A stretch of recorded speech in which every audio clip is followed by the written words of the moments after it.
Imagina que gran parte de tu mente es un sótano oscuro, donde has lanzado aquello que nunca te atreviste a mirar de frente. Pero ese sótano llamado sombra por Carl Gustav Jung, no lo decoraste tú por voluntad propia. Fue tu entorno, tu escuela, tu familia, tu contexto digital, quienes eligieron los muebles, las cadenas y las etiquetas para esconder lo que no encajaba en su versión de lo aceptable. Esto no es metáfora. Es el mecanismo psicológico más operativo que ejecutas sin darte cuenta cada día. Viajemos al epicentro mismo del surgimiento de esta fuerza, Europa a finales del siglo XIX e inicios del XX. El cristianismo pierde hegemonía, las certezas se fragmentan, la industria y la masa anoniman lo singular. Allí, la psicología nace casi como un grito. ¿Qué queda cuando desaparecen los viejos dioses? Lo que queda es vacío.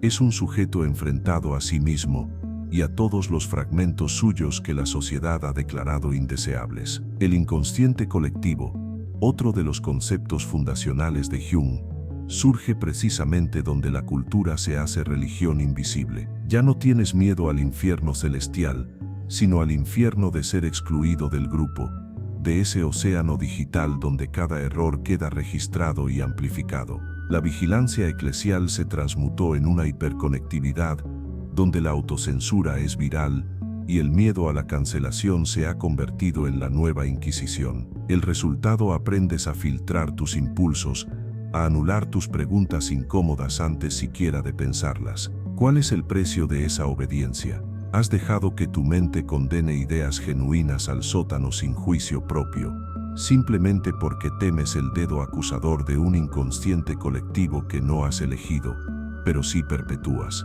Jung lo formuló así en Aion: la sombra no es solo lo negativo, ni tampoco un monstruo a erradicar. Es la suma tanto de tus impulsos reprimidos como de tu potencial inexplorado, todo lo que te asusta porque la cultura te enseñó a temerlo. Si crees que trabajar tu sombra es una moda de autoayuda, te han domesticado. No es terapia suave ni ritual de fin de semana. Es la frontera entre tu autonomía y tu autoderrota. Todo ese discurso de autenticidad que ves allá afuera, todo ese mantra de sé tú mismo, ¿no es acaso una máscara más para tapar la vergüenza colectiva de nuestra sombra compartida? ¿Qué pasaría si tus convicciones morales fueran en realidad los barrotes más sutiles de tu prisión mental? Y aún más, ¿cuántas decisiones cruciales en tu vida han surgido no de tu libertad, sino de la programación silenciosa de tus filtros internos? Así como el spam de notificaciones adormece tus verdaderos deseos, la sombra se ha convertido en un filtro psicológico que elimina cualquier pensamiento crítico antes incluso de que lo tengas consciente. Piénsalo, ¿no estás repitiendo el mismo ciclo de censura interna que alguna vez criticabas en los sistemas de control externo? Si sientes incomodidad, es porque el mecanismo está funcionando. Pronto, verás cómo esta represión no solo te sabotea a nivel personal, sino que te integra dócilmente al rebaño digital de la obediencia inconsciente. Imagina por un instante que tu timeline no es tu pensamiento, es el inconsciente colectivo arrastrando tu atención como una corriente subterránea que dictamina lo que puedes sentir. ¿Lo notas? No se trata solo de algoritmos ni de campañas virales pasajeras. Esto es la sombra colectiva tomando la arquitectura de tu mente y modelándola para que digas, pienses y sientas lo que conviene a otros. Pero ¿cómo ocurre esto? Jung lo advirtió en una Europa desgarrada por guerras, crisis de valores y el nacimiento de ideologías que arrasaron mentes antes que cuerpos. Cuando rechazas intensamente lo más oscuro y reprimido en ti, no desaparece. Se escapa y se proyecta afuera. Se disfraza de enemigos públicos, de opiniones políticamente correctas, de causas inapelables. La sombra negada no es solo tuya, es compartida, es estructural, es el material con que se fabrican linchamientos digitales y revoluciones de pantomima que primero prometen liberarte y luego atan tus juicios a una nueva ortodoxia. Esto no es exageración filosófica. Roma tuvo circos para domar multitudes.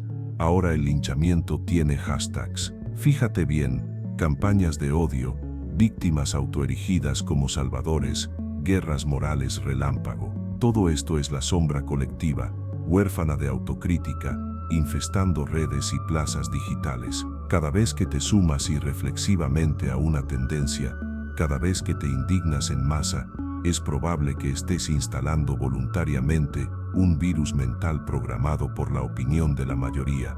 No es tu libertad la que ejerces, es tu autoengaño la que opera, hábilmente disimulado bajo la bandera de lo correcto. ¿Cuál es el mecanismo? Jung lo define sin rodeos.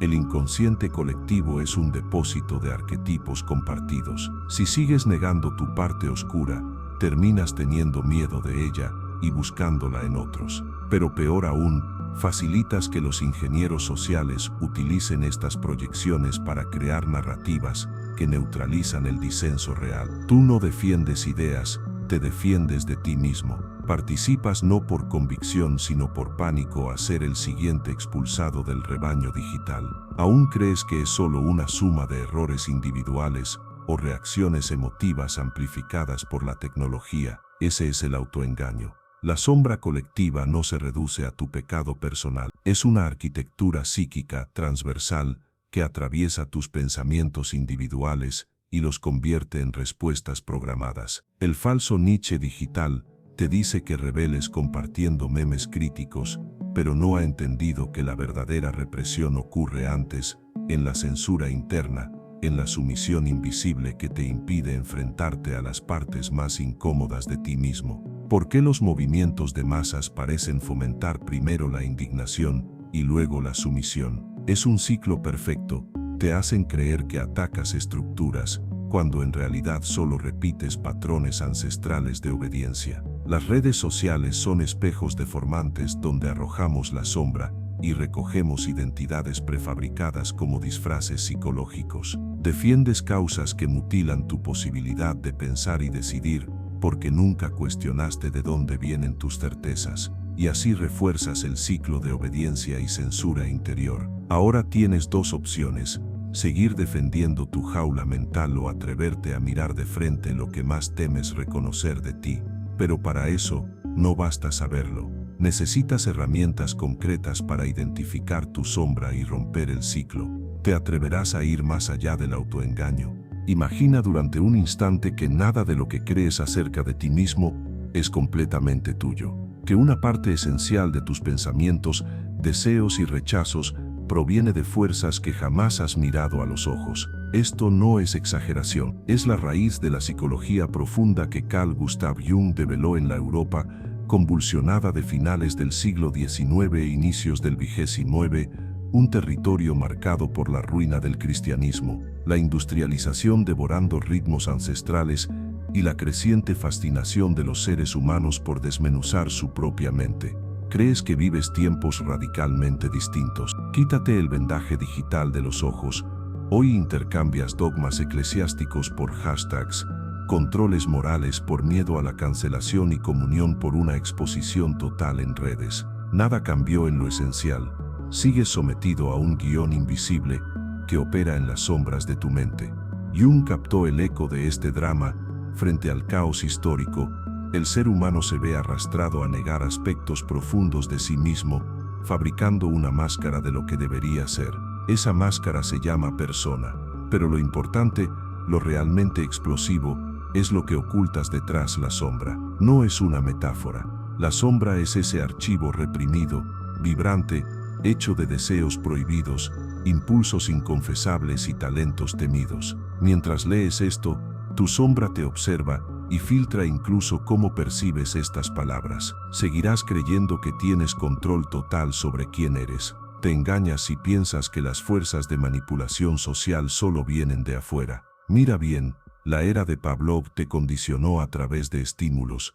La ingeniería persuasiva de Chomsky programa tus opiniones, pero ninguna de ellas puede esclavizarte tanto como tu propio autoengaño. La sombra es tu policía interior, pero también tu potencial revolucionario. Europa colapsó porque su gente negó colectivamente lo intolerable. Hoy, tú te adiestras a negar aquellas partes de ti que te harían inaceptable en tu tribu digital. No lo niegues, sabes que algo de esto es cierto, aunque te incomode. Y si el acto mismo de mirar hacia otro lado es el origen de tu estancamiento, tu sumisión y tus derrotas recurrentes, Aquí termina la autojustificación. Acéptalo, cada vez que callas tu sombra, renuncias voluntariamente a tu libertad mental.